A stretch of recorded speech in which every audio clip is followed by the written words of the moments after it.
It's April 16th and we're still working in the propagation house.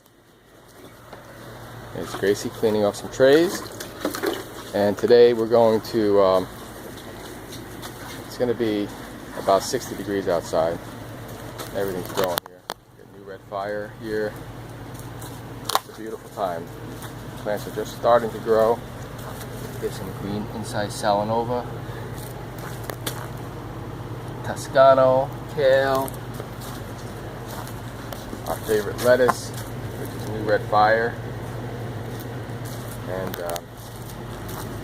green incised. Over here, our main crop, some red curly Scotch kale. We use scarlet, which is open pollinated, and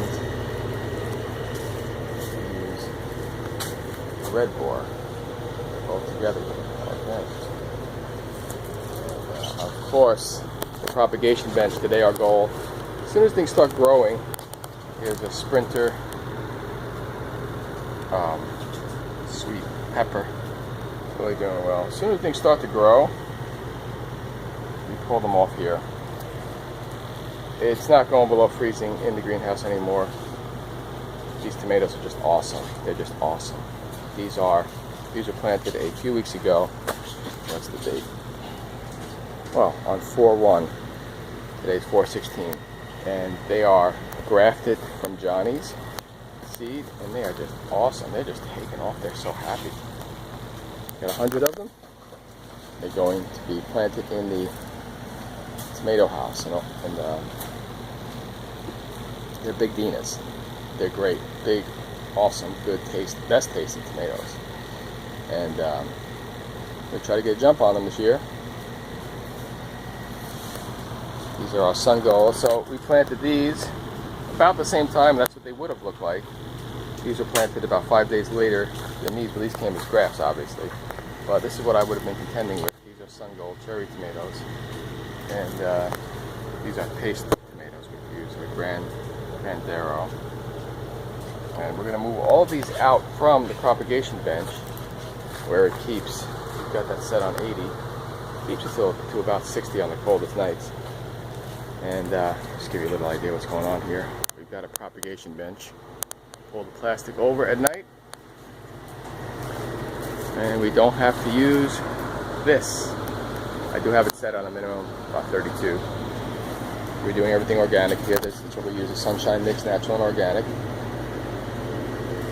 And we are going to move everything from here to here, and then whatever hasn't sprouted yet, from here to here. So that's a tour. Well, I'll give you a little bit more of a tour since we only have 3 minutes on the clock here.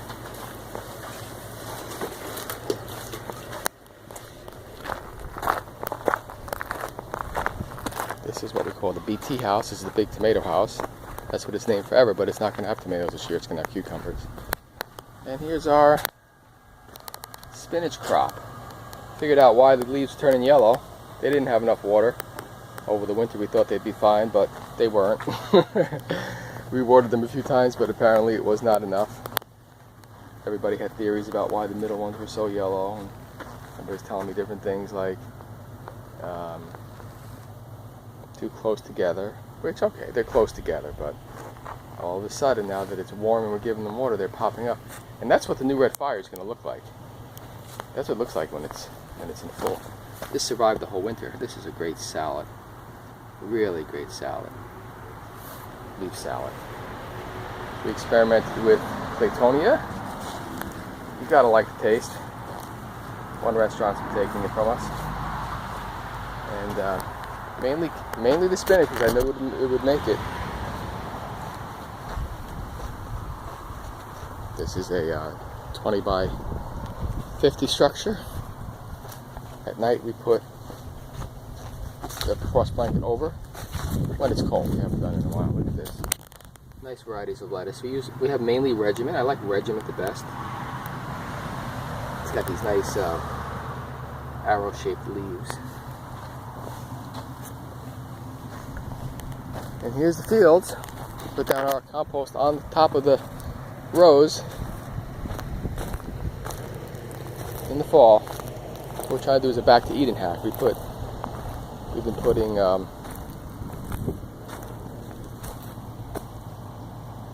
wood chip in between the rows, but you know it's ready to grow in the wood chip. We did also experiment. Planted a Corvair spinach on 10-3, and it looks like it survived through the snow. I don't know if you can see any of it. There you go, a little better here. Get maybe like a 20-foot row. I'm going to see how it works out. So I come back. I did cover it once the snow came off. I did cover it with those water trays. Got 500 gallons worth of propane in here for years that we hardly use because my propagation bench is so efficient. I hardly use it. That I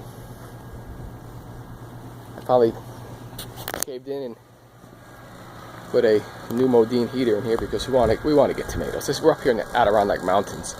It's zone 4, and we don't want to get tomatoes in September. We want them in July. So we did get afflicted with cladosporia. I think that's how you say it. Correct me if I'm wrong. Cladosporia, it's a fungal disease, and supposedly it doesn't affect the eating of the plant, but the markability of it. So it looks like this is all going to go to us, which is fine. But the real sleeper, the real winner is French endive. We put some seeds in. What was it? 9/27, and they didn't sprout right away.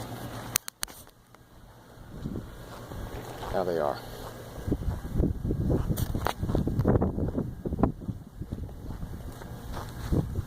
We put kale in late, really late, almost the beginning of October, and it was root bound, left over from the spring, so it's going to seed now. But it's fine, it tastes great. What we have growing to seed there now is one of my new favorites. It's called Vitamin Green. It's so cool. It is a oriental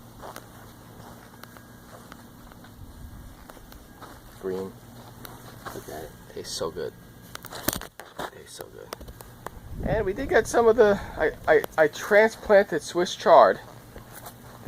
Just didn't have the heart to kill it, and now it's growing fine. Made it through the winter on the outer wall. Where's the coldest? Alright.